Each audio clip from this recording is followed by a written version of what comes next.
অনেক নারী পিল খেয়ে পিরিয়ড বন্ধ রেখে রোজা রাখে, এটা কি জায়েজ হবে? খুবই গুরুত্বপূর্ণ প্রশ্ন।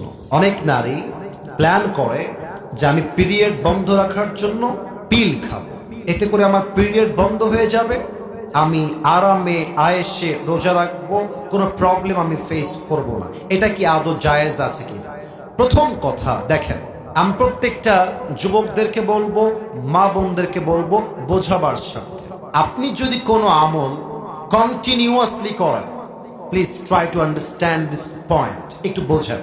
আপনি প্রত্যেক দিন 5 ওয়াক্ত নামাজ বা জামাআত আদায় করেন, একটা দিন প্রচন্ড বৃষ্টি হয়ে গেছে অথবা আপনি অসুস্থ হয়ে গেছেন, হাদিসে এসেছে যেহেতু আপনি অলওয়েজ এই আমলটা করেন, বৃষ্টির জন্য অথবা আপনার ফিজিক্যাল সিকনেসের জন্য আমলটা মিস হয়ে গিয়েছে, আল্লাহর হাবিব বলছেন যেহেতু বান্দা সুস্থ থাকলে আমলটা করত, যেহেতু বান্দা বৃষ্টি না হলে জামাতে গিয়ে নামাজ আদায় করত অবশ্যই, এখন যদি সে বাসায় বসেও নামাজ পড়ে, জামাতে নামাজ পড়লে যে সওয়াবটা হতো আল্লাহ সেই সওয়াব তার আমল নামায় লিখে দিবে। এক নাম্বার কথা, প্রিয় বোন, যেহেতু আপনি রোজা রাখতেন আল্লাহ জানেন, অতএব এটার জন্য পেরেশান হওয়া কোনো প্রয়োজন নেই। যেহেতু এটা আল্লাহর দেওয়া একটা বিধান, আপনি বাড়াবাড়ি করবেন না, আপনাকে রোজার সওয়াব দিবে একজন। আওয়াজ দিয়ে বলেন সবাই, তিনি কে? পাশাপাশি আর একটা বিষয় জানতে হবে, যদি পিল গ্রহণ করার পরে কোনো সাইড এফেক্ট না থাকে, পিলের সাইড এফেক্ট কি?